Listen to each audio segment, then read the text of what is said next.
함께 모였습니다. 참여하신 우리 대학원 또 학부 여러분들께 감사드리고, 우리 예정된 시간 또 안내해 드린 대로 여러분 핸드북 한번 잠깐 보시기 바랍니다. 일정 나와 있죠? 예, 그래서 이 일정대로 진행이 되겠습니다. 먼저 하나님 말씀 한 구절 잠깐 보고 같이 기도로 시작을 하겠습니다. 디모데 후서 3장 12절 이하입니다. 무릇 그리스도 예수 안에서 경건하게 살고자 하는 자는 박해를 받으리라. 악한 사람들과 속이는 자들은 더욱 악하여져서 속이기도 하고 속기도 하나니, 그러나 너는 배우고 확신한 일에 거하라. 너는 내가 누구에게서 배운 것을 알며 또 어려서부터 성경을 알았나니, 성경은 능히 너로 하여금 그리스도 예수 안에 있는 믿음으로 말미암아 구원에 이르는 지혜가 있게 하느니라. 모든 성경은 하나님의 감동으로 된 것으로 교훈과 책망과 바르게 함과 의로 교육하기에 유익하니, 이는 하나님의 사람으로 온전하게 하며 모든 선한 일을 행할 능력을 갖추게 하려 함이라. 아멘. 함께 기도하겠습니다. 우리의 왕이신 하나님, 이 시간 우리 엑치 공동체 이름으로 함께 모여 하나님의 말씀을 우리의 심장 앞에 놓고 우리가 신학도로 부름받은, 또 사역자로 부름받은, 또 하나님의 교회를 섬기는 자로, 성도로 부름받은 자로서 함께 이 시간 생각하고 고민하고 또 토론하기를 원합니다. 주께서 세우신 귀한 두 분의 강사님들을 통하여 오늘 우리의 마음과 귀를 열어주시고, 또 오늘 신학교육이라고 하는 주제로 함께 토론할 때 우리의 생각들이 모아지게 하시고 또 깨달아지게 하여 주옵소서. 이 시간 처음부터 마지막까지 주의 영이 함께 하여 주시옵소서. 예수님 이름으로 기도합니다. 아멘. 예, 저는 신학연구소의 소장을 맡고 있는 허주이고요. 우리 신학 포럼을 할 때마다 함께 우리 공동체의 신학을 함께 나누는 차원에서 엑스 신학 공간을 잠깐 소개하고 또 확인하는 시간을 갖도록 하겠습니다. 여러분 갖고 계신 핸드북 노란 그 표시지가 있는 것을 넘기시면 거기에 엑스 신학 공간이 있습니다. 이 부분을 부분적으로 빨리 읽고, 그리고 바로 연이어서 오늘 우리 발표 강사님 소개와 발표 내용을 듣도록 하겠습니다. 먼저 엑스신학 공간 처음 시작하는 부분을 제가 읽겠습니다. 엑스신학 공간은 1998년부터 본교에서 추진해온 공동 연구 작업으로서 엑스의 신학적 입장과 선교적 사명을 명확하게 밝히고 실천하려는 신학 운동입니다. 엑스는 기독교 신학의 이론과 실천 모든 분야에서 기독교의 중심 진리를 우선적으로 강조하며 공간 함께 봄으로써 이 진리를 그리스도인의 신앙과 삶의 정 영역에 적용하여 구현하는 길을 제시하려고 합니다. 이 신학 공간은 우리 이 전임 교수님들에 의해서 함께 공동으로 이렇게 작성된 글입니다. 이를 위한 일환으로 첫 번째, 기독교의 중심 진리 운동, 계속 읽겠습니다. 엑스 신학 공간은 기독교의 중심 진리를 강조하고 전파하려는 운동입니다. 기독교의 중심 진리란 예수 그리스도와 사도들이 선포하였고 교부들과 교회의 교사들이 전승하였으며 모든 역사적 신앙 고백들 가운데 명시되어 온 핵심 진리입니다. 그것은 대속을 위하여 죽으시고 부활하신 유일한 구주 예수 그리스도를 믿음으로 죄사함과 거룩함을 얻고 마침내 영원한 하나님의 나라에 들어간다는 구원의 메시지로 요약됩니다. 두 번째입니다. 바른 신학운동. 엑스 교수진이 이런 신학 공간 운동을 하는 것은 기독교의 중심 진리를 최대한 가능하면 단순하고 선명하게 제시함으로써 믿음을 불러일으키는 바른 신학을 세우는 운동을 하기 위함입니다. 세 번째입니다. 엑스신학 공간 운동은 참 신앙인 양육 운동입니다. 엑스신학 공간은 공동체의 신앙 운동을 통해 올바른 신앙인을 키워내기 원하는 그러한 운동입니다. 이 운동은 오늘날 교회의 현실을 바라볼 때로 절실히 요구된다고 할 수 있습니다. 그 다음 페이지에요. 한 셋째 줄 내려오시면 가장 큰 이유는 기독교의 중심 진리를 교리적 승인의 문제로 축소하여 이해함으로써 명목상의 고백만 있을 뿐 실제로 믿음으로 거듭나서 회개의 열매를 맺는 전인적 삶의 변화를 나타내지 못하기 때문입니다. 그러므로 X는 이 중심 진리가 가르치는 구원의 내용을 올바로 제시할 뿐 아니라 공동체의 신앙운동을 병행하여 신학과 신앙, 교리와 실천, 믿음과 행함이 통합된 성령 충만한 참 신앙인을 키워내려고 합니다. 네 번째, 교회 연합 운동입니다. 액체 신학 공간은 기독교의 중심 진리를 고백하는 모든 개신교파들 사이의 연합과 협력을 통해 예수 그리스도 안에서 하나된 교회를 세워나가려는 운동입니다. 한 다섯째 줄 내려와서요. 21세기의 한국 교회는 지난 세기의 극심한 분열의 역사와 상처를 극복해야 할 과제를 안고 있습니다. 개교회 또 개교단 중심의 경쟁적 확장이나 선교의 방식은 지양하고 다른 교파라 할지라도 서로 존중하며 협력할 필요가 있습니다. 그러므로 X는 오늘날 세계교회와 한국교회에 만연한 심각한 교파 간 대립과 분열상을 극복하고 아시아와 세계의 중심 진리로 하나된 교회를 세워나가는 데 기여하고자 합니다. 마지막 다섯 번째로 교회 회복운동. X신학 공간은 개신교 교회의 교사들이 각 시대마다 올바르게 강조한 신학과 실천의 내용을 기독교 중심 진리의 관점에서 연구함으로써 교회를 살리는 신학을 수립하고자 하는 운동입니다. 둘째 줄 내려와서요. 이것은 아세아 복음화를 위하여 설립된 신본주의 복음주의 신학교인 X가 오늘날 혼탁한 현대 신학의 시류와 세속화된 교회의 현실에 직면하여 우선적으로 수행하려는 신학 운동입니다. 이상과 같은 X신학 공간은요, 말씀드린 대로 우리 교수진들에 의해서 함께 공동으로 합의하고 또 고백하는 내용이고요. 이것을 여러분께서 저희 학교에서 대학원 과정에서 공부하실 때 뭐 일주일에 한 번 나오든 세 번 나오든 이러한 좀 배경, 신앙 운동적인 이런 뿌리를 조금이라도 느끼시기를 좀 바라는 마음에서 이 내용을 읽었고요. 그리고 한 학기에 한 번씩 이 중간고사 기간 때 저희들이 신학 포럼을 통해서 조금 더 교수와 학생, 또 학생과 학생, 교수와 교수가 좀 더 공감하면서 이야기를 나누고 또 고민하고 또 개진해 나가려고 하는 그러한 시간이 되겠습니다. 자, 그러면은 오늘 저희는 제9차 X 신학 포럼이라는 이러한 타이틀로 오늘 주제는요, 신학교육과 한국교회의 미래입니다. 그래서 두 분의 강사님을 모셨는데요. 오늘 우리 순서의 그 내용을 조금 바꾸어서 우리 한상화 교수님께서 먼저 발제를 하시겠습니다. 여러분, 한상화 교수님, 잠깐 소개해 드릴게요. 저희 학교에 조직신학 교수님으로 20년 넘게 사역을 하셨고, 또 미국 웨스트민스터 신학대학원에서 변증학으로 학위를 받으셔서 지금 교수로 계십니다. 오늘 발제할 내용은 한국 신학교육 개혁의 사명과 방향성에 관하여 학제개혁 제안과 커리큘럼 변혁의 사례라는 제목으로 30분 이렇게 발제를 하시겠습니다. 우리 박수로 환영하겠습니다.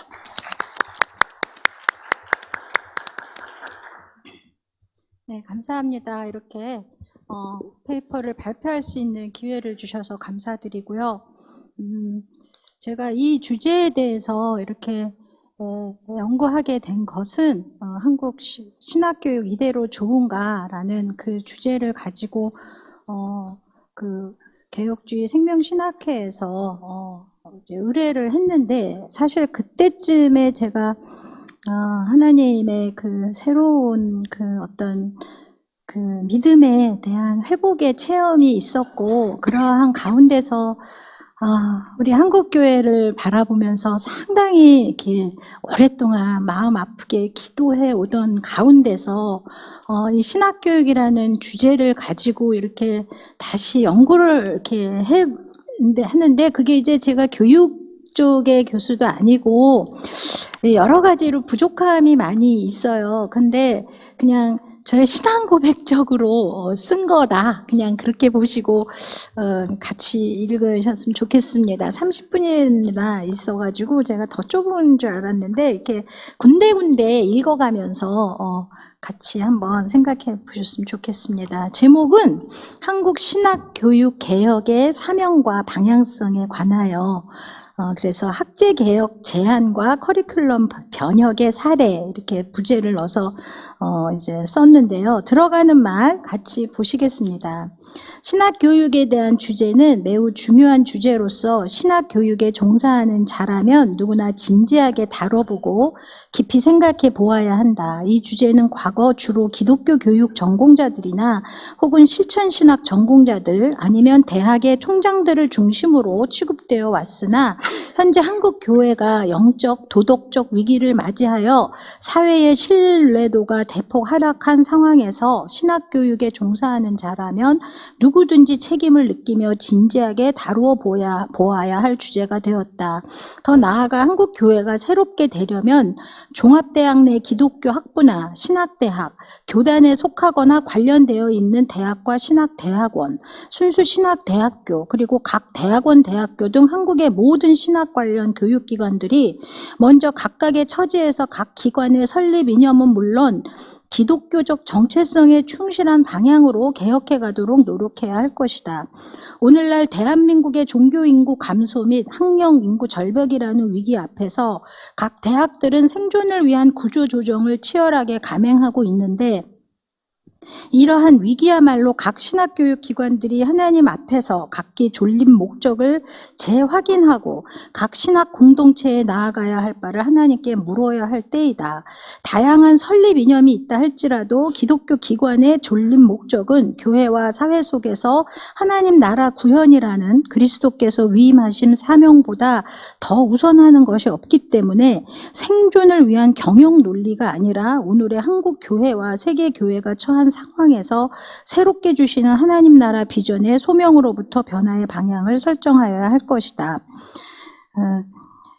그래서 이제 신학교육 개혁 주제에 대해서 전국 신학대학 협의회랑 이제 신학교육연구원 등을 중심으로 해서 계속 이렇게 그 논문집을 이렇게 내고 있어요. 그래서 그 밑에서 둘째 줄, 셋째 줄을 보시면 이 논문집들은 신학 교육에 대한 최근의 유용한 자료들을 여럿 포함하고 있다. 하지만 많은 자료와 제안들과 논의들에도 불구하고 대부분 말로만 끝나는 경우가 많은 이유는 제도권 내 교육기관들이야말로 가장 타성에 젖어 변화에 늦고 그릇된 안정감 속에 안주하기 쉬운 속성을 가졌기 때문일 것이다. 필자가 24년 동안 몸담아 온 신학교육 속에서 느낀 바 직업으로서의 교수의 생리를 좀 강하게 비판적으로 표현하자면 학문 연구자의 속성 때문에 관계를 맺는 데 서툴고 자기 박스 속에 갇히기 쉽고 아집과 독선에 빠지기 쉬운 성향을 가진 취약점이 있다. 때로 권력 앞에 나약하거나 비겁한 모습으로 안전하게 자신의 지위만을 지키는 모습을 보이기도 한다. 대체적으로 학문의 우상 앞에 힘없이 무너지는 현상은 교수라는 직업에 요구되는 명예신 때문일 수도 있다. 가장 개혁적이고 가장 의식 있고 성숙한 인격의 본을 보여야 하는 영적 지도자 집단이 되어야 할 교수 공동체가 얼마나 그리스도 교회의 본래적 연합의 정신을 구현하도록 노력하였는가. 자신도 모르게 권력형 남성중심주의와 지역주의와 특정 정치 집단적 이기주의의 희생양이 되어 분규가 끊이지 않는 모습을 보이진 않았는가. 그리스도교의 평화의 모습은 위선적인 외식일 뿐 실제로는 서로 견제하고 서로 헐뜯는 집단이 되진 않았는가. 이러한 모습들은 숨겨진 커리큘럼이 되어 목회자 후보생들에게 고스란히 전달된다. 신학교의 신학교에서 참 제자도를 교수들로부터 배우지 못하고 마치 대형 공장에서 부품을 찍어내듯이 계속적으로 대량의 목사들을 배출하게 되는 현 상황이야말로 한국 교계의 영적 황폐함의 근원이라는 생각이다. 많은 교회 지도자들이 죄악된 본성의 본질인 탐욕을 그리스도와 함께 미처 못 박지 못해서 생명의 그리스도교에 먹칠을 하고 있는 현상의 근원지는 신학교라는 울타리 속에서 안정되게 살면서 경건의 본을 보이지 못하고 변화를 거부하며 전통 속에 안주하고 있는 신학교수들의 영성 교육 실패의 모습이라고 진단해 본다. 그리하여 교육의 개혁은 신학 교육자의 회개와 각성과 변혁으로부터 비롯되어 신학교의 경연 원리와 방식의 중심에 그리스도가 회복되어야 비로소 가능해진다. 세습으로 금권 교단 정치로 지역주의로 대형교회주의 등의 각종 우상으로 깊이 병든 한국 교회가 회복되려면 신학 교사들의 가슴 한복판으로부터 학문의 우상이 떠나가고 그 마음의 중심이 그리스도의 피로 물들여져야 한다. 신학교육 개혁이란 주제는 말의 문제가 아니라 실천의 문제이고 이 개혁 실천이 이루어져야 30년 후 다음 세대 교회 지도자는 건강한 교회를 이루어가게 될 것이기에 가장 우선적인 과제로 삼아 각 신학교 내에서 실질적인 변화를 이루어내어야 할 것이다. 특별히 교단 신학교의 경우라면 신학교육 개혁은 신대원만의 문제가 아닌 각 교단의 교회 지도자들 그리고 지역교회 목회자들과 협력하여 함께 풀어가야 할 과제이다. 기독교 신학의 모든 분과가 공동으로 보다 체계적이며 다각적으로 연구하여 시대가 요청하는 교회 지도자상을 세우고 그러한 교육 목적과 목표를 이루어낼 수 있는 적절한 학제 개혁과 커리큘럼 개혁이 이루어져야 할 것이다. 아울러 이를 평가하고 개선해갈 적절한 환류 시스템 및 평가 프로그램을 마련하여 단회성이 아니라 지속적인 과정으로 개혁이 실행되어야 할 것이다. 실질적으로 이러한 작업을 시작하기 위해서는 교수진 전체의 일치된 공동성 형성과 서로를 향해 열린 상호 소통적인 자세가 필수적이다. 또한 교수 각자가 공동의 목표를 위해 자신의 것을 내려놓을 수 있는 높은 성화의 수준이 요청된다. 무엇보다 중요한 것은 학교 운영자의 사심 없는 전적인 지원이 뒷받침되어야 한다. 필자는 오래도록 신학교육에 종사해 오면서 그동안 전통적인 신학교육 체계를 당연한 것으로 받아들이고 그 안에서만 머무르며 신학교육 개혁이라는 주제에 대해 소홀히 해온 것에 대해 부끄럽게 생각하며 급변하는 현 시대 속에서 한국교회의 미래를 위해 현행의 신학교육은 반드시 개혁되어야 함을 강조하고자 한다. 아울러 이 글을 통하여 간략하게 남아 신학교육의 본질에 대한 논의를 살피고 나서 학제 개편의 제안을 검토하고 커리큘럼 변혁의 하나의 실례를 제시하면서 개혁의 궁극적 방향에 대해 논하고 마치고자 한다. 네, 저 서론은 읽었고요. 그 다음에 이제 나오는 게 신학의 이중적 의미 해서 신학에 대해서 전통적으로 경건이라는 그런 신학의 성격과 그 다음에 학문으로서 이제 자리매김하게 된 그 신학의 그 위치에 대해서 항상 이 신학이 요구되는 이런 긴장 관계가 있습니다. 교회의 그 필요와 교회가 요청하는 에클레지아가 요청하는 그 경건으로서의 신학을 가르쳐야 하는 이러한 커다란 목표가 우리 안에 놓여 있지만 또 아울러서 사회 속에 이 대학이라는 그러한 구조 속에서 아카데미아의 요구를 만족시켜야 하는 이러한 또 도전도 함께 있습니다. 그래서 신학이 학문이 아니다 해서 교회만을 생각하게 되면 어떤 사회적인 의미와 공적인 의미를 게을리하게 되고 또 반면에 교회의 어떤 그 필요성이 있지만 사회 문제에만 이렇게 몰두하게 되면 또 그 어떤 신학의 고유성을 잃어버리게 되기 때문에 이것이 이제 보수와 진보가 이렇게 나뉘어서 문제 있어요. 네, 하여튼 그런 문제 의식이 우리 한국 안에 있는데, 예, 오늘날 교회와 사회를 위해서 책임 있는 신학자는 학문적인 이런 수월성, 이것도 우리가 항상 추구해야 되고요. 수업도 그렇고, 모든 그 연구도 그렇고. 근데 그것이 이제 어떤 학문적 연구로 끝나는 것이 아니라 반드시 어떤, 영성, 그러니까 교회를 위한, 그리고 우리의 신앙과 생명을 살리게 되는 그러한 어떤 영성을 갖춘 그러한 연구가 되어야 돼서 이 성령으로서의 경건한 신학을 추구하지만 학문적인 그런 소홀성이 받침이 된 것이 우리의 목표다. 이제 이렇게 썼고요. 그래서 신학교육의 목적 그 다음으로 넘어가면 그 고전적인 그 신학의 의미가 원래는 그 4페이지 중간에 보면 우리 실천적인 기질인데 구원으로 향한 그런 구원으로 정향된 구원으로 오리엔티드된 그러한 실천적인 기질을 키우는 그러한 인지를 습득하는 것이 본래 신학의 본래적인 정의였다. 그리고 사실 신학이란 말이 시작된 게 이제 플라톤에서부터 아리스토텔레스에서 플라톤에 의해서는 신학이 신화적인 연구로 이렇게 얘기됐다가 아리스토텔레스에게서는 그것이 제일철학, 그래서 이제 자연신학으로 발전했고 로마 카톨릭에서는 이런 자연신학이 근거가 되어서 계시신학을 하는 이런 2단계적인 그런 신학을 해왔지만 개혁 신학에 가면은 계시에서 기초하는 그러한 신학을 우리가 이제 해야 되는 것을 강조하는 이런 방식으로 이제 신학에 대한 다양한 이제 정의와 이해를 가지고 이어져 왔어요. 근데 이제 여기에 보면 기본적으로 아까도 말씀드렸다시피 경건을 추구하는 그러한 신학의 개념과 그 다음에 하나의 그 학문으로서 대학 안에서, 학부 안에서 위치하고 있는 그러한 신학의 개념이 같이 동시적으로 있고 이것이 12세기 중세대학이 설립되면서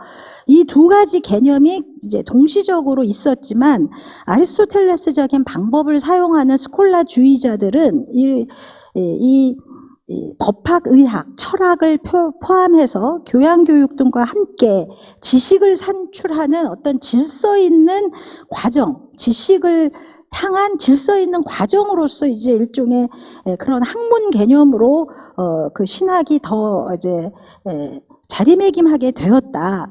그리고 경건주의 전통의 흐름을 신학을 연구할 때 많이들 같이 연구하는데 그 경건주의 전통에서 이 영성 함양으로서의 신학의 개념이 유지되어서 이제 지켜져 오고 오늘에 와서는 이제 계몽주의 시대 이후로 신학이라는 학문이 하나의 그 학문으로서 자리 잡게 되고 거기서 이제 중요한 거는 신학을 가르치는 그 분과를 나눈 것이 슐라이르마허 이후 시대의 그 백과사전 운동이라고 하는데 우리 신학 서론에서 백과사전이라고 얘기하면 이제 사전을 이야기하는 것보다는 이 분과로 나뉘어지는 그것을 얘기를 해요. 그래서 전통적인 사분과 그 커리큘럼이 정착하게 되는 그런 과정이 슐라이르마허 이후에 이제 오늘날 우리에게 이제 정착된 그러한 신학 교육의 커리큘럼이다. 해서 이제 그런 것들에 대한 이제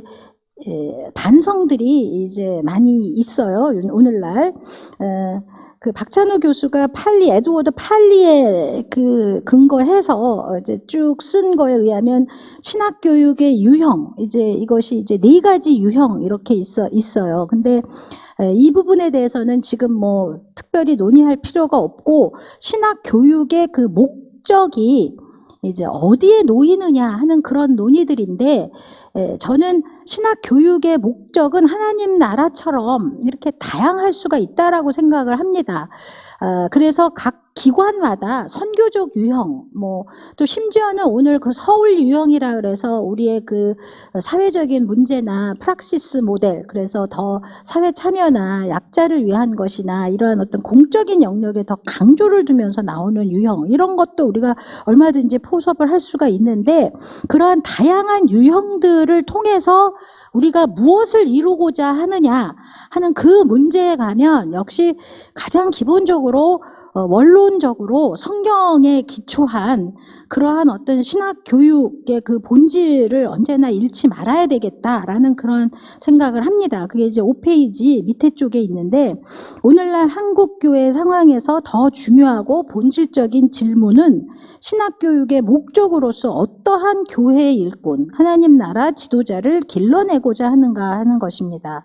그래서 그때 신학교육의 가장 순수한 모델은 성경에서 발견되는 그리스도의 모델이 아닐까 합니다. 제자들과 함께 먹고 마시고 살면서 삶으로써 교육한 예수 그리스도의 모습인데, 오늘의 신학교 상황에서 이러한 방식을 직접적으로 적용하기는 어려울 것입니다. 하지만 이러한 본질을 상대적 삶의 자리에서 최선을 다해 적용하도록 노력해야 할 것입니다. 그리스도의 삶의 나눔을 통한 제자교육의 방식은 신학교에서 커리큘럼 내 또는 커리큘럼 외의 다양한 활동에 적용하면서 이어가야 할 것입니다.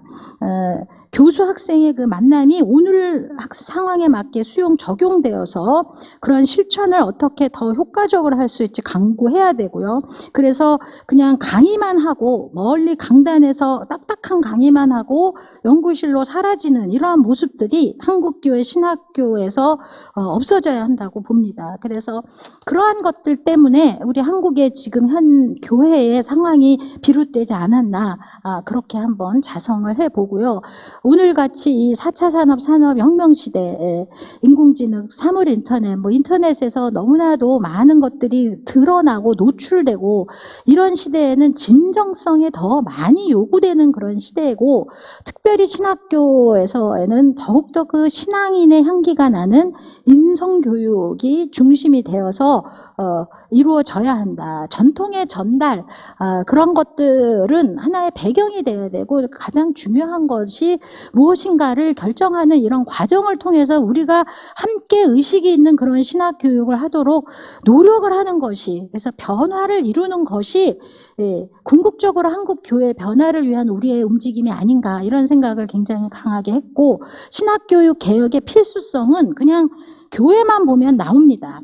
현재의 교육 제도를 계속 그냥 안주해서 이어가면 결국은 이 교회의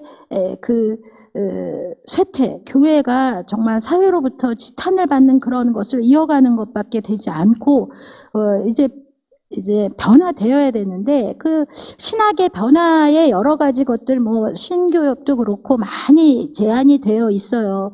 그래서 그런 것들을 좀 진지하게 같이 연구를 해서 우리의 교육에 어떻게 반영할 것인지 하는 이러한 것이 공동체적으로 이루어져야 될 것이라고 봅니다. 그 다음에 이 6페이지 중간에 보면 제가 이제 수업이라고 바꿔야 되는데 강의라고 이야기를 했는데, 신학이 지나치게 전문화되어서 교회의 필요와 연결을 시키는 것은 이제 실천신학의 몫이다 이렇게 놔두고, 신학 강의 자체가 이렇게 복잡한 내용으로 연결이 안 되게 되는 이러한 것들은 이제 지양되어야 한다. 그리고 또 수업 방식에 대해서도 저도 참 이걸 늘 고민하고 참 애를 쓰고 있는데 잘 안 돼요. 우리 학교에 CTL에서 많이 도움 주고 노력을 하고 있는데, 신학 교수들이 더 좀 그 일방향의 그런 강의 중심이 아니라 학습자들의 세계관과 인생관의 실질적인 변혁을 일으키는 것을 목적으로 하는 그런 쌍방향의 그런 수업 방식, 조금 더 함께 이렇게 하는 그런 수업으로의 그런 변화, 그래서 우리 수업 자체도 하나의 우리의 그 교육의 장인데, 그것이 정말 하나님을 불러일으키는 그러한 수업이 되어야 되겠다 하는 그런 생각을 했고요. 그래서 6페이지 마지막을 보면 신학교육이 무엇인지에 대한, 그래서 신학교육을 개혁한다는 것은 기존의 전통적 체계에다가 영성 형성을 위해서 영성에 관한 과목을 추가하고, 목회 실천성을 강조하기 위해 실천신학 과목을 늘리고 이러는 것이 머무는 것이 아니라는 거. 저도 그렇게 했는데, 신대원장 맡을 때 그런 식으로 했는데, 그게 아니라 우리 구조 자체에 변화가 있어야 되겠다라는 생각을 합니다. 구조적인 변혁과 신학교육에 대한 전반적인 접근을 재조명해보는 이러한 것이 필요하다. 신학교육이 무엇인지에 대한 근본적인 생각과 우리가 하고 있는 일에 대해 뿌리부터 철저히 반성하는 것에서 출발하여야 하고, 결국 이것은 각 신학교육 기관을 향한 하나님의 비전을 새롭게 발견하며 새롭게 주신 하나님의 비전을 기관의 교육자들이 공유하는 과정이 필요하다. 신학교의 그 이념이 있는데 우리가 왜 존재하냐? 우리 존재의 이유는 우리의 이념을 실현하기 위한 것인데, 그것이 곧 우리의 교육의 목적이 되고, 그 다음에 그 하에 그걸 이루기 위한 목표들이 설정이 되고, 그것이 지니기 위해서 우리 커리큘럼이 되는데, 이런 것들을 너무 이론적으로 따로 놓고 또 신학 공간 운동도 따로 하고 교육은 그냥 구태연하게 늘 하던 대로 진행이 되는데, 이것이 일치되도록 노력을 해봐야 된다는 거죠. 그래서 커리큘럼 변혁은 비전 쉐어링에서부터 시작된다. 아까 우리 이숙경 교수님 그 글에도 똑같이 그 얘기를 강조하는데, 저는 그것이 너무 중요하다고 생각합니다. 각 기관에 하나님께서 뜻하신 바를 이루어가기 위해 그 기관의 설립 목적, 교육 목표에 이런 것들이 반영되도록 우리가 그것을 만들고, 그래서 그것이 교육 커리큘럼 안에 반영되도록 과감하게 개혁을 해갈 필요가 있다. 이것이 이제 생각이에요. 그런 가운데서 뭐 팀 티칭도 더 활발해져야 되고, 학제 간 그 인터랙션도 더 활발하게 일어나면서 이제 학생들과 그런 일들이 같이 진행돼야 된다. 그래서 한국교회 개혁이 필수적이고 당연한데, 그 이유가 무엇이냐? 그것은 쭉 제가 몇 시까지 해야 되죠? 40분. 네. 네. 한국 교회 우리 세속화, 부패, 타락 이거 너무나 상투적인 얘기되고 너무나 많이 얘기돼서 이젠 더 이상 가슴 아프지도 않죠. 하도 그렇게 얘기 들어서. 근데 그게 우리 가슴을 참 찢어야 될 얘기인데, 그게 우리 신학 교육 안에서 그러한 일들이 심각하게 다뤄져야 된다. 이제 그 얘기예요. 그래서 8페이지로 넘어가서, 그리하여 이 부패 목사들을 손가락하기 전에 신학 교육자들이 먼저 무릎을 꿇고 우리들의 문제다 이렇게 생각하면서 하나님 앞에서 회개와 깊은 자각과 책임 있는 신학교를 개혁하는 것에서부터 한국 교회의 개혁이 이루어져야 된다. 그래서 신학교육 체제에서부터 커리큘럼, 나아가 신학대학 행정 운영 방식, 그것도 매우 중요해요. 그런 것을 지적한 사람들도 있는데, 거기에까지 다 성경적이고 참다운 기독교의 그 정신이 이루어지는 그러한 교육으로 신학교의 변화가 이루어야 된다. 그리고 그 필수성은 현재 교회의 병든 현상으로부터 필연적으로 도출된다. 그래서 신학 교육자들이 먼저 신학 공동체적으로 영적인 각성과 갱신을 이루어 가야 된다. 그래서 각 신학 기관의 공동체적인 각성이 절실히 요청된다. 예전에 한 박사님 항상 하나님의 일이 일어나야, 언제나 그렇게 말씀하셨는데, 정말 하나님께서 일하시기를 간구해서 그것을 우리 가슴에 인식이 되어서 우리들이 그 일을 위해서 같이 노력하는 이런 일이 일어났으면 하는 간절한 그런 소망이고, 학제 개혁에 대한 제안을 이제 두 가지로 다루었어요. 하나는 학제 개혁이고, 그러니까 6년제 하냐 3년제 하냐, 어떻게 신학 교육을 할 것이냐 하는 이 문제. 다른 하나는 커리큘럼 변혁.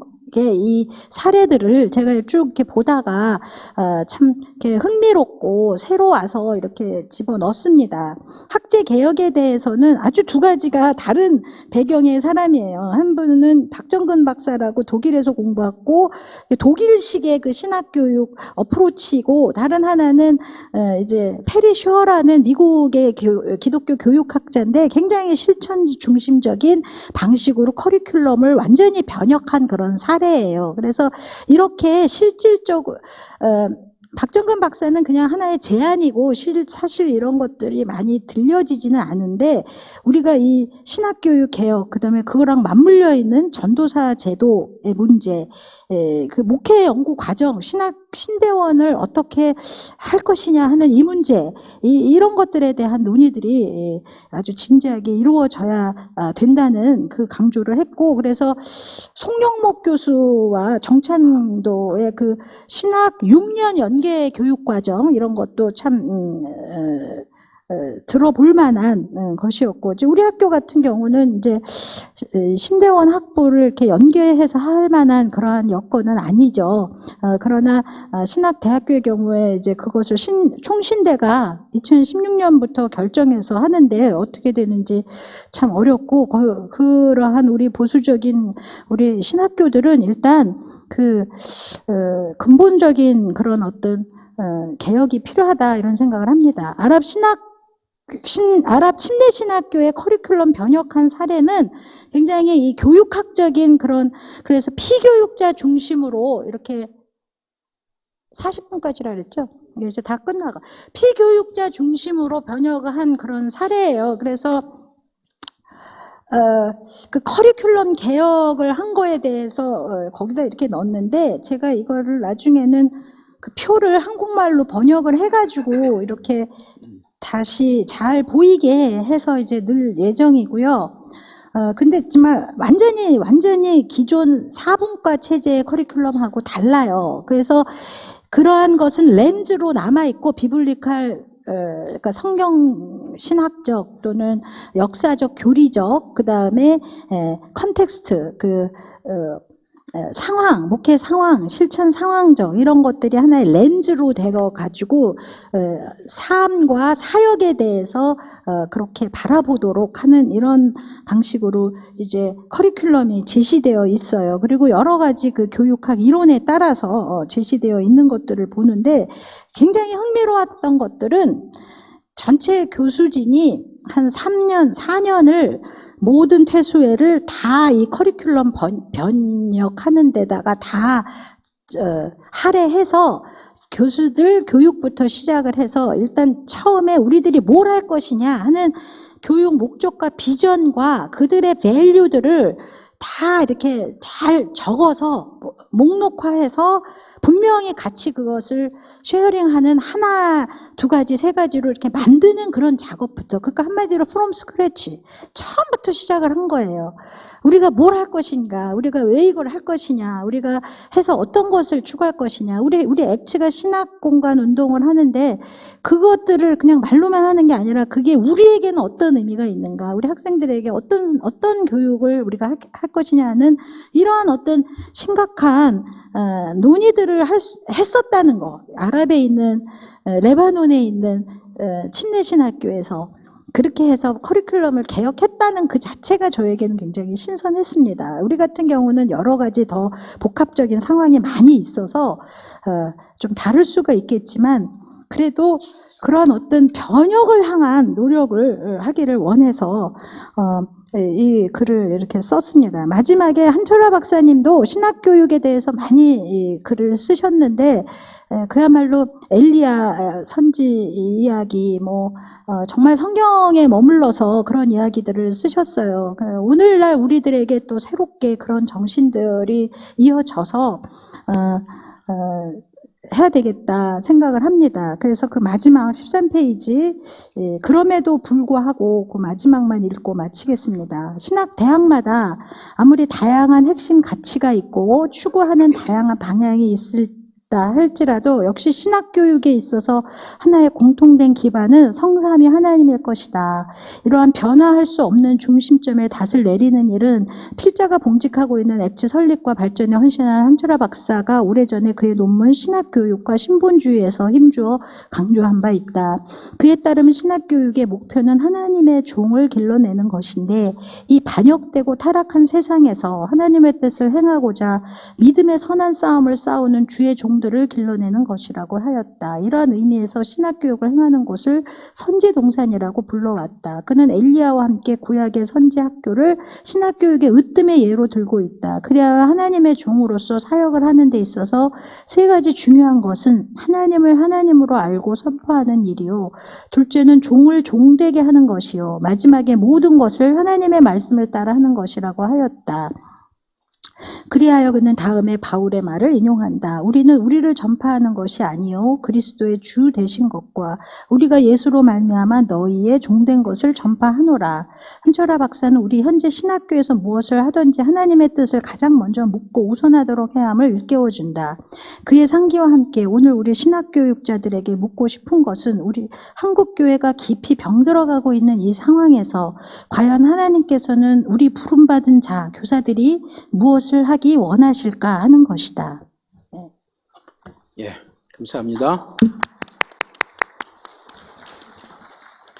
예, 우리 한상환 교수님 액치에서 23년 동안 이렇게 교수 사역하시면서 덤덤하게 또 이렇게 회상하시고 또 성찰하시면서 우리에게 귀한 글을 발표해 주셨는데 핵심적인 것은 한국 신학교육 이제 좀 변화가 와야 된다라는 분명한 이론적 제안이었고요.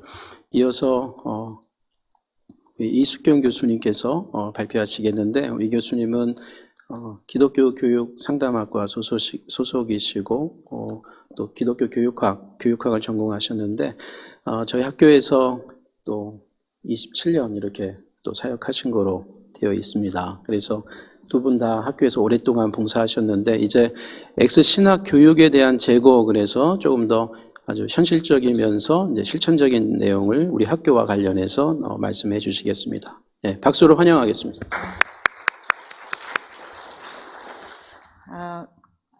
한상환 교수님 발표하시는 거 물론 이제 들어오기 전에 읽었는데 글을 쓸 때는 안 읽었었어요. 이 한상환 교수님 글을 왜냐하면 이제 각자의 생각이 또 막 얽힐 수도 있어서 근데 이 나중에 이제 한번 들어오기 전에 읽어보면서 굉장히 공감하는 부분들이 많이 있었습니다. 그리고 제 글에서도 얘기하는 부분들 이런 게 있어서 그런 부분들 반가웠고 또 이제 그런 부분들이 실제로 우리가 어떻게 보면 뭔가 해나갈 수 있는 시작점들이 되지 않을까 이런 생각도 좀 해봤어요. 그리고 이제 제가 기독교 교육을 전공한 사람으로서 신학 교육에 대해서 논할 수 있는 자격이 과연 있는가 그런 생각을 했을 때 세 가지를 찾았습니다. 일단 제가 액체에서 아까 말씀하신 것처럼 27년 동안 근무했다라는 거고요. 그다음에 제가 엑스 MDB 출신입니다. 그리고 세 번째는 신학 교육이라는 것을 얘기하려면 두 가지 영역을 알아야 됩니다. 하나는 신학을 알아야 되고 하나는 교육을 알아야 됩니다. 그래서 신학에 대한 이해 속에서 교육적으로 접근을 해야 되기 때문에 제가 그 둘 중에 하나는 알기 때문에 얘기할 수 있지 않을까 이런 생각을 했고요. 저한테 허주 교수님이 요청하신 것은 이렇게 전혀 어떤 그 근본적인 뭐 이런 문제들에 대한 논의 이런 게 아니고 아주 절박한 거였어요. 어떻게 해야지 엑스 신학이 살아나냐. 실질적인 대안을 내놔라. 막 이러셨습니다. 저한테. 그래가지고 제가 허주 교수님과의 인간적 관계 때문에 이걸 쓰겠다고는 해냈지만 과연 내가 이걸 왜 한다고 했을까라는 거를 내내 후회하면서 어쨌든 제가 생각할 수 있는 모든 것을 짜내서 한번 생각을 해봤습니다. 그래서 저는 아주 실질적인 얘기를 하려고 합니다. 일단 아까 한상환 교수님도 많이 얘기를 해주셨지만 이제 한국 신학계 안에서 신학교육 개혁에 대한 얘기가 없는 게 아니라 굉장히 많이 있어요. 신교협이라는 데서 2004년에 9개 신학대학 총장들이 결의를 해서 모여가지고, 그러니까 각당 교단도 다르고 신학적 입장도 다른 신학교들이 모여서 신학교육 그 커리큘럼을 완전히 다 문제 분석부터 진단, 그 다음에 흐름, 그 다음에 실제 커리큘럼까지 짜서 2004년에 발표를 한 예도 있습니다.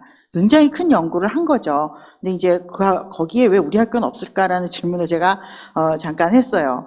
근데 어쨌든 그런 것도 있고 지속적으로 논의가 되어 오는데 한 교수님도 얘기하신 것처럼 실질적인 변화는 별로 안 일어나고 있다는 거죠. 과연 이게 뭘까가 문제입니다. 왜 실질적인 변화는 일어나고 있지 않느냐.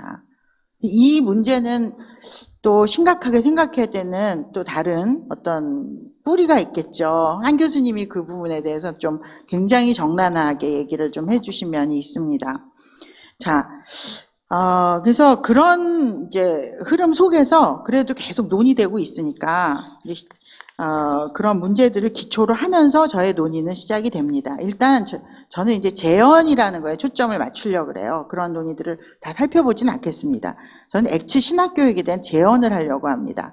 근데 어떤 것에 대한 재현을 하려면 근본적으로 기본 자료들이 있어야 돼요. 아무것도 없는 것 속에서 머릿속에서 내가 좋다고 생각하는 걸 얘기하는 거는 재현이 아닙니다. 그건 자기 이상을 얘기하는 거지.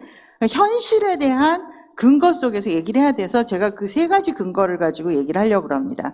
첫째는 신학교육의 일반적 흐름. 이 부분들은 앞에서 얘기를 많이 해주셨어요. 뭐 학문과 실천, 이성과 영성, 뭐 이런 것들 사이의 균형, 이런 거. 그 다음에 신학의 전통적 그 구분이 있죠. 내영역으로 나눠가지고 슐라이마하 그 이후로 그게 점점 파편화된다고 많이 얘기를 해요. 이 부분을 어떻게 통합할 것이냐. 이거는 이제 신학이라는 학문 자체의 정체성과 관련된 문제인데 거기에 대한 고민들이 있더라고요. 신학자들 중에도. 그 다음에 사회와 교회가 엄청나게 변화되고 있는데 그 변화들에 대해서 과연 어떻게 대응할 것이냐. 이게 주 고민입니다. 신학교육에 대한. 그래서 그 고민들에 대한 이야기들을 제가 이제 논문에서는 앞에 써놨습니다. 관심 있으신 분들은 읽어보시길 바라고요. 그 다음에 두 번째는 지금 제가 얘기하고 싶은 것은 액츠 신학이거든요. 액츠 신학은 총신 신학하고 다르고 또 고신 신학하고 다릅니다. 물론 어떤 근본적인 것은 공유하는 부분이 있지만 우리 나름의 특징이 있을 수 있다는 거죠. 그래서 그 특징을 찾았습니다. 제가 어디에 있을까? 어디에 써 있을까? 찾았는데 사실 잘 못 찾았어요. 자료가 없어요. 이게 정리된 자료가. 그래서 제가 고민하다가 오늘 우리가 이거 하기 전에 읽은 신학 공간, 이걸 왜 신학 교육의 목적으로 자료화하지 않았을까? 이 생각을 제가 하면서 신학 공간에서 얘기하고 있는 5가지, 이것이 액츠 신학 교육의 특징이다. 근데 사실 이것이 알게 모르게 강의실에서나 아니면 우리의 커리큘럼 안에 스며들어가 있긴 하거든요. 이게 이렇게 문서화되어 있지는 않아요. 그런데 그것을 이제 저는 하나 우리가 그러면 이게 우리의 정체성이다라고 하나 잡았고, 세 번째는 뭐냐 하면 이제 과연 저는 이제 신대원에 초점을 맞췄습니다. 여기 우리 신학과 학부 학생들도 몇 명 와서 듣고 있는데 미안합니다. 제가 신대원에 초점을 맞췄어요. 신대원과 관련된 통계 자료가 있나? 이걸 찾아봤어요. 학교에 신대원 교육과 관련된 통계 자료가 있나 봤을 때 없습니다, 별로. 이게 우리의 현실입니다. 그래서 막 찾아봤더니 교육 만족도 조사라는 게 있어요. 매해 합니다. 그 교육 만족도는 학부, 대학원 다 하고요. 대학원은 상담, 교육 이렇게 해서 6개 대학원을 다 해요. 그래서 이렇게 쫙 비교표가 나와요. 6개 대학원에. 일반 대학원, 상담, 복지, 교육, AIGS, 그다음에 또 뭐 하고 그다음에 신대원 목회학하고 성경 강의 나눠서. 그래서 저는 신대원 목회학만 봤습니다. 만족도를. 2016, 17, 18 봤습니다. 3년 내내 우리 학교 대학원 만족도 평균보다 다 낮아요. 신대원이. 3년 내내. 제일 낮아요. 평균이 안 돼요. 예를 들면 뭐 어느 대학원은 되게 높아요. 어느 대학원은 되게 높습니다. 근데 신대원은 모든 항목에서 다 평균보다 아래다. 제가 이 부분을, 물론 이런 게 있습니다. 여러분 통계를 하다 보면은 학생 수가 많으면 수치가 좀 낮게 나오는 경향이 있어요. 그럴 수 있어요. 근데 신대원이 제일 학생 수가 많기 때문에 수치가 좀 낮게 나올 수 있어요. 예를 들면 교대원이나 이런 데는 학생 수가 신대원만큼 많지 않으니까 오히려 좀 좋게. 근데 그렇다고 치고는 너무 수치 차이가 많이 난다. 이건 뭘 의미하는가? 우리는 열심히 했는데 뭐가 안 됐을까? 이런 생각을 하게 되고요. 그 다음에 제가 졸업생들은 뭐 하고 있나를 찾아보려고 통계 자료를 요구했어요. 있으니 없어요. 2019년 2월에 우리 대학원 팀장님이 이거 조사해놔야 되지 않을까 해서 조사해놓은, 간이적으로 조사해놓은 통계 자료가 있는데 명확하지가 않아요. 명확하지가 않은데 그걸 추정해 봤을 때 졸업생들의 30%에서 40% 사이가 목회자예요. 전도사, 목사 다 합쳐서. 나머지 60%는 모르는 거 플러스 그다음에는 일반 직장 또는 진학으로 돼 있어요. 그러니까 실제로 목회 사역을 하는 사람은 한 30%에서 40% 사이다. 나머지 70%는 목회와는 상관이 없거나 아니면 뭔가 아직도 준비 중이다. 이렇게 얘기할 수 있는 것 같아요. 요게 이제 제안의 근거입니다. 물론 이제 제가 커리큘럼도 다 봤어요. 홈페이지 들어가서. 그리고 교육 목표도 어떻게 진술해야 되는가 봤고, 이 자료 안에 제가 다 써놨습니다. 여러분. 그 표들을 다 만들어서 제시를 일단 했습니다. 근데 어쨌든 그런 것들 속에서 제가 말씀을 드리려고 하고요. 근데 분명히 엑치 신학교육이 가지고 있는 강점이 있거든요. 그 강점이 뭘까를 먼저 찾아야 됩니다. 왜냐하면 문제만 찾으면 해결이 없습니다. 강점을 찾아서 그걸 어떻게 강화할 건가도 우리의 해결의 방법 중에 하나이기 때문에 강점은 저는 이렇게 봤습니다. 일단 이념, 목표, 비전 이런 것들이 명확하게 정말 교육학적으로 진술되어 있지는 않지만 굉장히 좋은 복음적인 그런 교육 이념을 가지고 있다. 그걸 40년 넘게 우리가 끌어온 거예요. 그리고 정통신학의 전통을 40년 넘게 잘 끌어왔다는 거죠. 신학의 회오리 속에서 흔들리지 않고 이 부분을 잘 지켜왔다는 것은 엑츠가 가지고 있는 굉장히 큰 강점이라고 생각합니다. 그리고 교수 학생 간의 관계가 다른 어느 신학대학원에 비해서 굉장히 가깝고 더 인격적이다. 이런 부분들 있고요. 그 다음에 이제 이론 신학 분야에서 되게 좀 단단한 기초가 있다고 저는 생각합니다. 교수님들이 어떤 학문적인 그런 어떤 그런 부분이나 이런 면에서 저희 이론 신학 부분이 굉장히 잘 다져져 있다고 생각을 해요. 어느 대학과 비교할 수 없이 잘 다져져 있다 이런 생각을 하고요. 그다음 이제 야간 수업으로 인한 어려움이 있지만 우리 신대원이 야간 수업을 하죠. 근데 사실 대상을 다양화할 수 있다는 또 그런 가능성도 있습니다. 이런 강점들을 우리가 가지고 있고 더 찾아내면 또 더 많은 강점이 나올 수도 있습니다. 근데 이제 저는 좀 개선을 위한 제언을 초점을 맞추니까 조금 더 문제 위주로 봤다고 할 수 있습니다. 자, 이제부터 구체적인 제언 말씀을 좀 드려보려고 해요. 일단 우리가 어떤 것들을 개혁하거나 변화하려고 할 때 반드시 전제돼야 되는 게 있어요. 한상하 교수님이 그 부분을 아주 강력하게 얘기를 잘 해주셨습니다. 선결 과제라고 지금 제가 보고 있는 곳은 18페이지입니다. 그걸 미리 얘기를 안 했네요, 제가요. 그걸 말씀을 드려야 되는데. 네. 제가 내용이 너무 복잡해갖고 이렇게 표로 요약을 해놨어요. 그래서 그 표만 보시면 돼요. 네. 18페이지 안에 있는 내용 보시지 말고 18페이지 보시고 궁금하면 내용을 찾아보세요. 자, 선결 과제. 어떤 것도 우리 신학교육 개선할 때 엑치가 뭔가 변화되고자 할 때 선결 과제 첫 번째는 뭐냐면 학교 공동체가 비전을 공유해야 합니다. 우리가 이렇게 지금 비전을 같이 갖고 가고 있다고 이렇게 생각하거든요. 근데 그것들이 확인이 필요하고 그게 얼기설기 되어 있는 것들을 좀 더 강하게 이렇게 하나 되게 비전 쉐어링이 일어나야 된다는 거죠. 이거는 신학대학에만이 아니고요. 우리가 기독교 학교라든지 이런 어떤 교육 공동체라는 걸 얘기할 때 기독교 교육에서 가장 중요하게 얘기하는 게 바로 비전 쉐어링이에요. 하지만 조금만 애들 가리키는 유치원을 기독교적으로 운영한다고 할 때도 제일 먼저 전제되는 거는 비전 쉐어링이에요. 근데 하물며 신학대학일 경우에는 이거는 너무 중요한 거죠. 어린아이들 교육하는 또는 교회 교육할 때 그 교회 안에서도 이건 굉장히 중요하다고 보거든요. 아이들 그 교회 학교의 비전 쉐어링이 되고 있느냐 이런 것들 아주 중요시하는데 이 부분이 한번 점검이 돼야 될 필요가 있다라는 것이고요. 두 번째는 신학교육의 방향성, 신학분과에서 신학 교수님들이 우리가 신학교육을 왜 해야 되는가, 무엇을 위해서 해야 되는가라는 부분에 대해서 한번 이렇게 모이셔가지고 이 부분들에 대해서 얘기를 많이 나누시는 게 필요하다는 거죠. 몇 개 아까도 말씀하셨어요. 몇 개 실천신학 과목 넣고 몇 개 과목 바꾸고 이래서 되는 게 아니고 이거 왜 넣어야 되는지 나중에 여기 보시면 제가 좀 그건 되게 비판적으로 썼습니다. 내용에 보시면은 9쪽에 보세요. 9쪽에 보시면은요. 저희가 신대원 학생들에게 과목 선택의 기회를 더 주기 위해서 선택 과목을 2014년부터 낮 시간에 열어주기 시작했어요. 2014년부터 지금 2019년 2학기, 이번 학기까지 쫙 되어 있는 그 과목, 개설됐던 과목 목록을 제가 정리를 했습니다. 근데 이 과목들이 왜 개설돼야 되는지를 모르겠는 거예요, 저는. 어떤 이유에서 어떤 체계 속에서 이 과목들이 개설이 돼야 되고 이 과목들이 기존에 필수로 개설되는 과목과 어떤 관련 속에서 개설돼야 되는지를 모르겠는 거예요. 어떤 거는 알겠고요. 어떤 건 잘 모르겠는 거예요. 그럼 그때그때 필요에 따라서 개설이 됐다는 얘기예요. 교수의 요청이나 아니면 학생들의 요청에 따라서.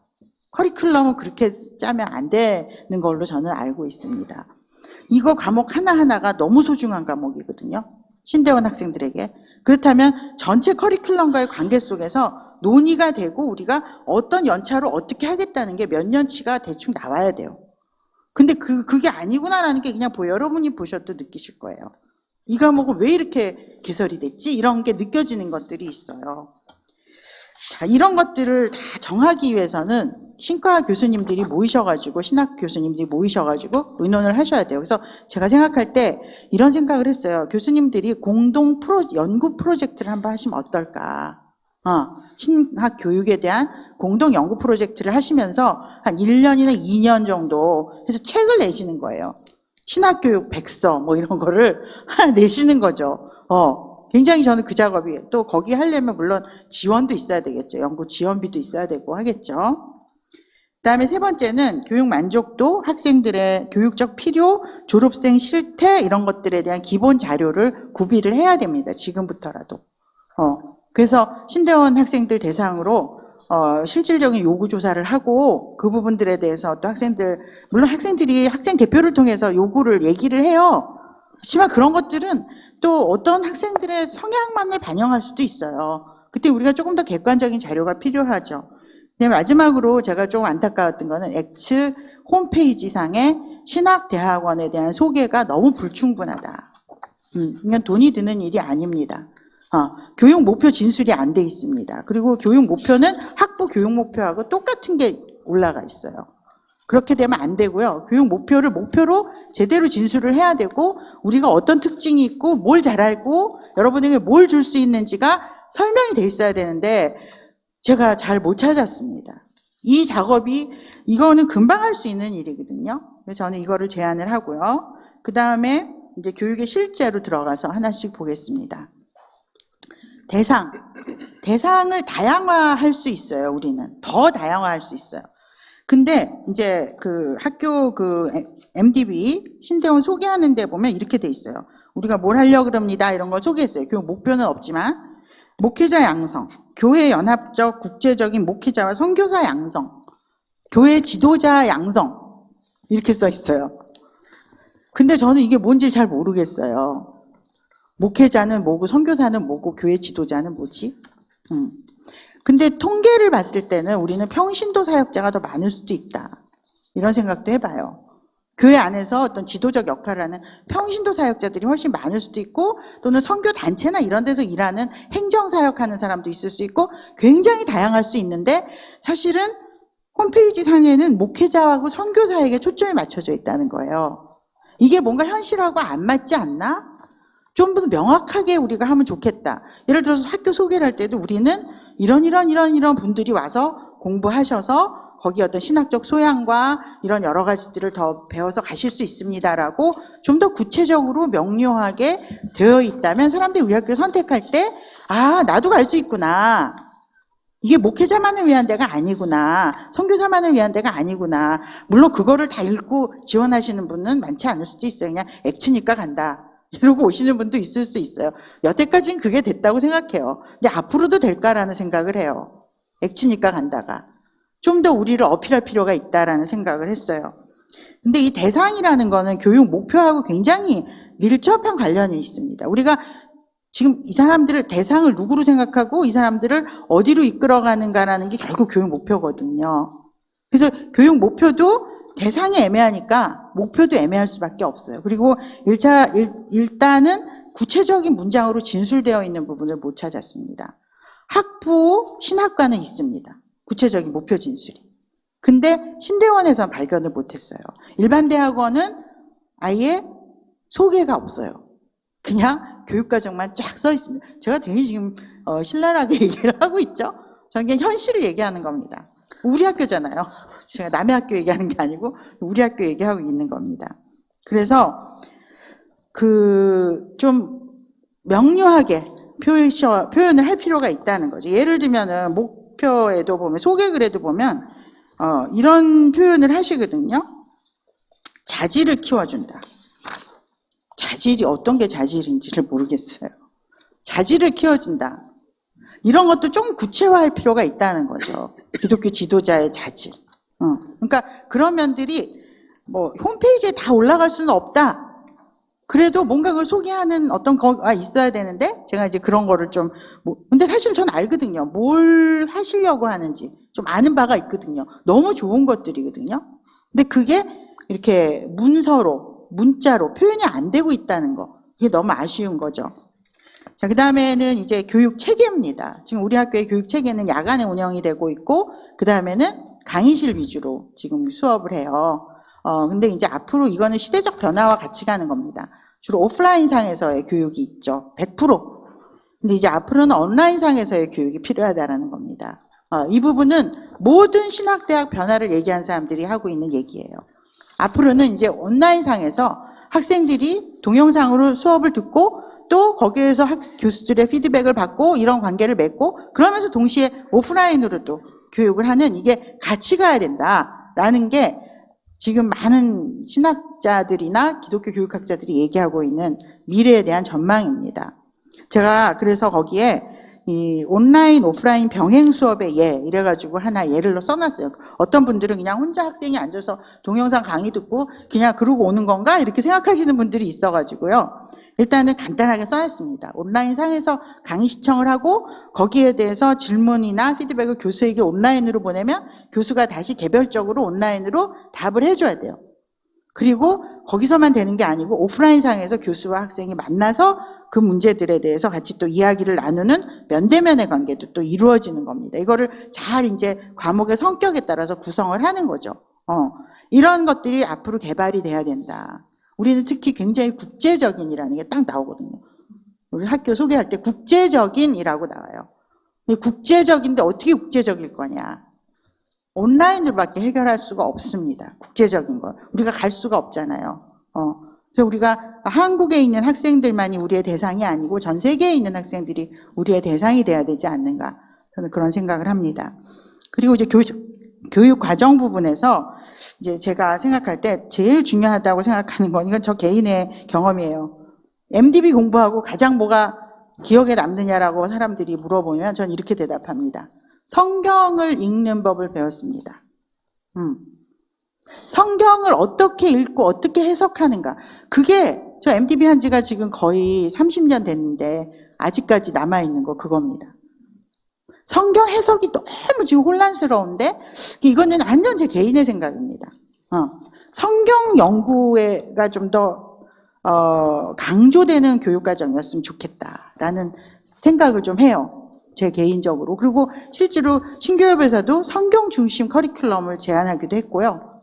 성경 중심으로 가야 된다는 얘기들은 좀 많이 나옵니다.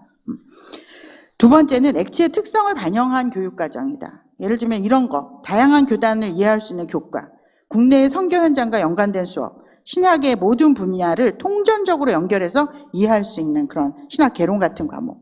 그래서 이게 이런 어떤 우리의 특성을 드러내는, 근데 지금 현재 드러내고 있는 것도 있어요. 왜냐하면 선교학 관련 과목이 3과목 있어요. 굉장히 특이한 예예요. 그리고 선교학을 실천신학으로 분류를 안 해요, 우리 학교는. 선교학 따로 합니다. 굉장히 강조점을 두고 있다는 거죠. 근데 이 3과목을 어떻게 운영하는가, 이게 더 중요한 거죠. 과목이 있는 것보다. 그래서 현장과 얼마큼 연결되어 있는가, 이런 것도 우리가 생각을 해봐야 되고요. 그 다음에 이제 세 번째는 실천신학 분야에서 선택의 폭을 넓히는 거, 이게 필요하다라고 저는 봤어요. 그래서 제가 거기 제 나름대로 생각하는 커리큘럼 표를 뭐 신학과 교수님들이 보시면 뭐라 하실 수도 있어요. 그런데 어쨌든 저는 저 나름대로 하라니까 해봤습니다. 그래서 1학년 때는 필수로 모든 이론신학 과목을 들어야 된다. 필수로 이론신학의 기초 과목들을 다 듣게 하고요. 그 다음에 2, 3학년 때는 성경 중심에 기초한 교육과정을 짜고 이론신학 중에서 중요한 것들 필수로 하고 중요하다고 생각하지 않을 수 있는 것들은 조금 이거는 선택으로 중요하지 않다기보다 선택으로 들어도 된다고 생각하는 건 선택으로 바꾸고 실천신학 중에서 몇 과목을 제외한 모든 실천신학 과목을 선택으로 바꿔야 된다라고 저는 제안을 합니다. 그리고 학생들이 그걸 어디 가서 듣느냐? 기독교 교육 딱 한 과목 들어요. 2학점. 목회 상담 딱 한 과목 들어요. 2학점. 그리고 이제 나머지 다 예배학, 설교학 막 다 이런 것들이에요. 그리고 목회 실습, 교회 성장, 목회 리더십이 있어요. 지금 목회자가 된 사람들이 30%에서 40%밖에 안 되는데 이 사람들이 목회 실습, 교회 성장, 목회 리더십을 다 들어야 돼요. 근데 이 수업들이 다 교실에서 이루어져요. 강의 중심으로. 그러니까 이게 실천 신학의 성격을 못 살리는 거죠. 필요 없는 사람들은 안 들어도 된다고 저는 생각해요. 차라리 우리 학교에 상담, 복지, 교육, 선교, 대학원들이 있으니까 거기에 가서 자기 나름대로 더 원하면 3과목이면 3과목, 4과목이면 4과목 들으면 좋겠다. 그리고 나중에 그 사람들이 그 분야로 더 자기를 전문화하기를 원할 때 그 학점도 인정해 주면서 우리 학교를 진학할 기회도 주면 좋겠다. 이런 저는 생각을 했어요. 그래서 그런 제안을 좀 했습니다. 자, 그 다음에 이제 삶의 현장을 반영하는 교과목을 저도 이제 신대원에서 가르쳤었거든요. 작년까지 기독교 교육을 가르치고 나면 이제 피드백들이 있어요. 근데 어떤 얘기들이 많이 이제 힘들어 하냐면 사실은 사람들이 그 인간 내면의 문제에 대해서 되게 힘들어 해요. 해결이 안 된 상태에서 신학적 지식이 막 쌓여가는 거예요. 인간 내면을 좀 깊이 이해할 수 있는 기회들을 주면 좋겠다는 생각도 하고요. 예를 들면 요즘 AI 나오죠. 뭐 동성애, 페미니즘 막 이런 거 나오는데 그런 문제들에서 어떻게 답을 줘야 되는지를 모르는 거예요. 그래서 그런 질문들을 하세요. 그래서 그런 실질적인 문제들에 대해서 성경의 기초에서 답을 찾아가는 그런 시간도 좀 있으면 좋겠다. 라는 생각을 저는 개인적으로 한 겁니다. 그리고 이제 바이보케이션. 요즘은 2개의 직업을 가지는 사람들이 많아요. 목회하면서 직업을 가지고 앞으로는 더 그렇게 될 거라고 전망을 합니다. 목회자 수입만으로 살 수 없기 때문에 주중에는 다른 직업을 가지고 목회를 하고. 근데 그거를 지금 어떤 분들은 되게 안 좋게 생각하세요. 근데 그게 진짜 안 좋게 생각할 문제인지는 잘 모르겠어요. 앞으로 그 부분들이 그냥 다가오고 있기 때문에 사람들에게 한 과목이라도 그런 면의 과목을 개설을 해서 그런 경우에 당신이 어떤 식으로 목회를 해야 되고 직업은 어떻게 해야 되고 직업은 어떻게 생각해야 되는가, 우리가 돈 벌면서 또 목회하는 이런 문제들은 어떻게 생각해야 되는가, 이런 것들의 가이드라인을 줄 수 있는 과목이 한 과목 정도는 있으면 좋겠다. 그런 실제로 그런 고민을 하시는 분들을 제가 봤거든요. 그래서 그런 과목들도 좀 제안을 해봅니다. 그리고 이제 교육 방법, 아까 또 한 교수님도 이 얘기를 하셨어요. 강의 위주다. 네, 강의 위주. 저도 강의 위주로 해요. 신대원에서 시간이 없어서 강의 위주로 그냥 합니다. 항상 안타깝죠. 이게 지금 강의 위주로 될 문제냐. 근데 조금 강의식을 완전히 탈피하는 거는 어려울 수도 있어요. 왜냐하면 이 이론 신학 같은 경우는 강의가 가장 효과적인 방법이에요, 사실은. 그래서 그거를 강의 자체가 나쁘다 이렇게 얘기할 수는 없습니다. 그게 좋은 방법이기 때문에 지금 수천 년 동안 강의라는 방법이 제일 많이 사용되어지는 거거든요. 그래서 강의 자체가 문제는 아니고요. 어떤 식의 강의를 하느냐가 중요한 것 같아요. 개념을 제시해주고 그 개념을 이해한 다음에 그 틀에서 문제를 보는 게 기존의 강의 방식이에요. 근데 조금 순서를 바꿀 수 있다는 거. 문제를 올려주고 그 문제에 대한 해결을 생각해보게 하고 그 해결을 찾아가는 과정에서 어떤 개념으로 이끌어서 그 개념들을 이해하게 하는 거. 이제 어떻게 보면 그걸 귀납적이라고 말하죠. 앞에 거는 연역적이라고 말하고. 이런 식으로 문제 중심으로 해서 그게 본질로 가도록 거꾸로 이렇게 한다면 강의식으로 우리가 수업을 한다 그래도 어느 정도는 보완이 될 수 있겠다. 그러나 이제 이론 신학이 아닌 현장과 밀접한 연결이 되어 있는 실천 신학 과목들 같은 경우는 지금 엄청난 많은 변화가 요구된다고 저는 생각합니다. 제가 교수님들 강의 계획서를 3년치를 홈페이지에 들어가서 다 봤어요. 어떤 강의 방법을 쓰시는가. 근데 아까도 말씀드린 것처럼 목회 실습, 교회 성장학 이런 것들은 정말 나가서 뛰어다녀야 돼요. 목회 리더십. 근데 다 강의 중심이에요. 그러니까 그렇게 강의 조금씩은 하세요, 뭔가를. 물론 야간이기 때문에 강의할 수밖에 없습니다. 이렇게 얘기하실 수도 있지만 그건 운영하기 나름이다. 저는 좀 그렇게 생각을 합니다.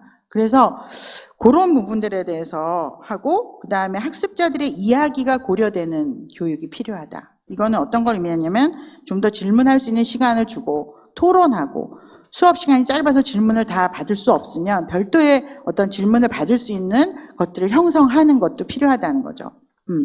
우리 학교에 구글 클래스룸이라고 있습니다. 인터넷상에서 학생들하고 소통할 수 있어요. 거기서 질문도 사실은 받을 수 있어요. 클래스에서 못 받지만 거기서 온라인에서 받을 수 있어요. 그런 것들 또는 뭐 이메일 여러 가지 방식으로 질문을 받고 답하는 이런 것들도 우리가 좀 더 노력을 해야 될 필요가 있고요. 그 다음에 그 다음에 나오는 것들은 너무 교육학적인 것들인데요. 액션 러닝이라든지 프로블럼 베이스드 러닝이라든지 프로젝트라든지 이런 건 아주 최신의 교육학적인, 최신도 아닙니다. 한 이제 몇 년 됐지만 그래도 그런 교육 방법들인데, 다 이 교육 방법의 특징이 뭐냐면 아까 말씀드린 그거예요. 문제를 인식하고 그 문제에 대한 해결을 찾아가고 그 과정에서 핵심 개념으로 접근해 가는 거예요. 근데 그 과정에서 학생들이 계속 머리를 써야 돼요. 실제로 몸으로 부딪혀야 돼. 생각해 봐야 돼요. 이런 식으로 이제 하는 교육의 방법들을 좀 더 우리가 많이 활용할 필요가 있다. 앞으로 지금 오는 사람들은 디지털 원어민이라고 하잖아요. 디지털 원어민들이 지금 오고 있어요. 이 사람들은 저희하고 생각하는 방식이 달라요. 지금 학부 학생들도 이미 저희하고 다르거든요. 제가 굉장히 맞춰가려고 노력하지만 학생들 알 거예요. 제가 굉장히 노력하지만 잘 안 된다는 거를. 그 노력하는 걸 가상히 여겨주더라고요. 디지털 원어민들의 시대에서 우리가 기존에 40년 전, 50년 전에 이거 물론 강의식 아까 말씀드린 대로 아주 효과적인 교육 방법입니다. 그걸 다 버릴 필요는 없어요. 강의식은 반드시 유지하고 가야 되는 면이 있어요. 그런데 그렇지 않은 조금 더 다른 다양한 변수들이 필요하다는 거죠. 그리고 마지막으로 교육의 실질적 효과를 위해서는 인성의 변화가 일어나야 됩니다. 저는 그래도 신대원에 다닌다 하면 적어도 기본적인 선에서의 어떤 것들은 유지될 수 있도록 도와줘야 된다고 봐요. 도덕성이랄까? 이런 것들이. 한국 교회가 전반적으로 도덕적 수준이 떨어졌기 때문에 사실은 우리 모두가 도덕적 수준이 떨어졌어요, 지금. 이거를 끌어올릴 필요가 있습니다. 그리고 또 하나는 이제 사실 현실적으로 드러나는 건데요. 모든 대학이 그래요. 정신적으로 문제가 있는 사람들이 점점 신학대학에 많이 와요. 우리 학교뿐 아니고 다. 그러니까 이것들을 뭔가 케어해줄 프로그램이 필요해요. 그런 문제가 있는 사람들이 그냥 학점 받아가지고 나가서 목사 한 수 받아요. 이걸 막을 길이 없어요. 지금. 심각한 문제입니다. 그래서 가서 또 교회 개척한다 그러고 여기저기 교회 다니면서 문제 일으키고. 이거를 걸러내거나 또는 도와줄 수 있는 그런 프로그램이 필요하고요. 그 다음에 이제 그래서 저는 사람이 나이가 많으면 안 변하거든요. 나이 많은 학생들 모아놓고 인성 변화? 그거 별로 그렇게 가능한 얘기라고 생각은 안 하고요. 그냥 자기 성찰 정도 할 수 있도록 도와주면 좋겠다. 그리고 졸업생들에 대해서 너무 관심이 없다. 졸업생들이 다시 와서 재교육을 받을 수 있는 기회도 주고 그들이 뭘 하고 있는지 문제가 뭔지 그런 것들을 살피는 그런 노력도 좀 우리 안에서 일어난다면 좋지 않겠나라는 생각을 하면서 나가는 글 읽고 마치도록 하겠습니다. 나가는 글은 짧습니다. 사실상 재정 문제와 같은 현실적 과제를 생각하지 않고 신학교육의 개선을 논하는 것은 쉽지 않습니다. 그러나 당장 해결되기 어려운 재정 문제로 모든 논의를 귀결시키면 신학교육이 변해야 한다는 소리는 공허할 뿐입니다. 재정 문제가 중요하지만 가장 근본적인 문제는 아니라고 생각합니다. 하나님 앞에서의 우리의 태도가 중요하고 이 학교를 향한 하나님의 마음을 품을 수 있는가가 더 중요한 문제라고 봅니다. 그리고 하나님의 일하심에 대한 우리의 믿음도 중요합니다. 신학대학이니만큼 더욱 그렇습니다. 신학교육이 변화되기 위해서는 신학교육을 통해서 우리가 무엇을 하려고 하였고 또 우리가 할 수 있는 것이 무엇인지를 계속 생각하고 점검하는 것이 필요하다고 봅니다. 또한 반드시 견지해야 할 것과 지켜야 할 것과 변화를 위해서 포기해야 할 것이 무엇인지를 가려내고 실천하는 것이 필요하다고 봅니다. 그 과정에서 작은 것이라도 우리가 할 수 있는 것들을 찾아서 새롭게 세워나가고 우리가 잘 할 수 있는 것을 한 가지씩 실천해 나가는 것이 현재로서는 가장 현실적인 대안이라고 봅니다. 예, 감사합니다. 예, 두 분의 교수님의 귀한 글을 저희가 함께 읽었는데요. 먼저 사전에 여러분께 말씀드리는 것은 우리가 엑스신학 포럼으로 모였기 때문에 무슨 좀 위에서부터 내려온 어떤 메시지를 전하는 시간 아닌가 하는데, 여러분 지금 들으셨던 것처럼 두 교수님에게 학자의 양심과 또 저희 학교에서 오랜 기간 20년 넘게 다 사역하신 분들이기 때문에 정말 자유함과 또 학자로서의 하고 싶은 말씀을 그대로 우리가 듣기를 원했습니다. 그래서 우리 신학연구소에서 나름 이분들의 발제의 기본 골격은 우리가 6분의 교수님들과 함께 들었지만 총장님도 함께 계셨고, 그러나 신앙 양심과 학문의 양심으로 우리가 듣기를 원했습니다. 그래서 오늘 우리가 굉장히 적나라하게 들었어요. 사실 이렇게 한 학교 안에서 그 학교의 문제점을 이렇게 자세하게 정확하게 듣기가 쉽지가 않습니다. 그래서 우리가 한번 들어봤는데 두 분께 너무 감사드리고, 또 이제 우리는 이제 한 10분 정도, 15분 정도 쉬고 이제 여러분께서 질문을 하셔야 돼요. 그래서 두 교수님께서 솔직하게 하신 것처럼 여러분께서도 솔직한 질문과 또 코멘트를 기대합니다. 그래서 뒤에 준비된, 또 우리 간사님이 준비하고 있는 이 용지에 여러분의 간단한 정보 써주시고 질의응답을 미리 작성해 주시면 우리가 오늘 40분 동안 여러분의 질의응답을 할 것입니다. 또 패널 교수님들이 계시고요. 그래서 그렇게 진행이 되겠습니다.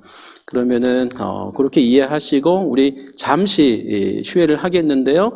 먼저 앞에 나오셔서 우리 함께 기념사진을 촬영을 하겠습니다. 그래서 한 분도 빠지지 마시고 다 오시고 한 10분 정도 간식과 함께 휴식을 하시고 다시 이 자리에 모이겠습니다. 예, 고맙습니다. 앞으로 나와 주십시오. 기념 촬영하도록 하겠습니다. 모두 앞쪽으로 좀 나와주시기 바랍니다. 바깥쪽에 사진 촬영 끝나면 티랑 간단한 간식이 준비되어 있으니까요. 꼭 사진 촬영하시고 나가주시기 바랍니다. 뒤에 앉아 계신 분들 좀 죄송하지만 앞쪽으로 좀 모두 다 나가주시기 바랍니다. 빨리 나가주셔야 빨리 끝나고 간식 시간이 길어지니까요. 죄송하지만 조금 앞으로 서둘러서 나가주시기 바랍니다. 참고로 사진 찍으면 뭐하냐 그러는데 우리는 이 사진을 신학연구소에 올립니다. 그래서 여러분이 홈페이지에서 다 다운받을 수 있으니까요. 예, 기념이니까 다 나와주시기 바라요.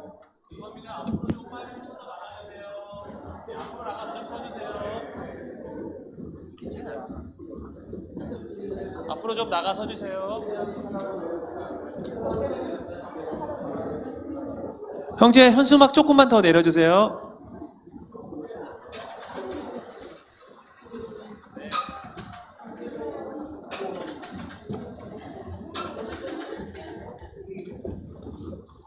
네, 앞쪽으로 나가셔서 사이사이 서주시기 바랍니다.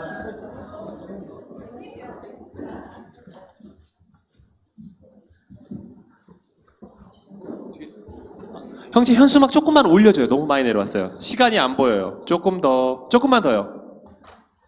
네. 자, 금방 찍겠습니다.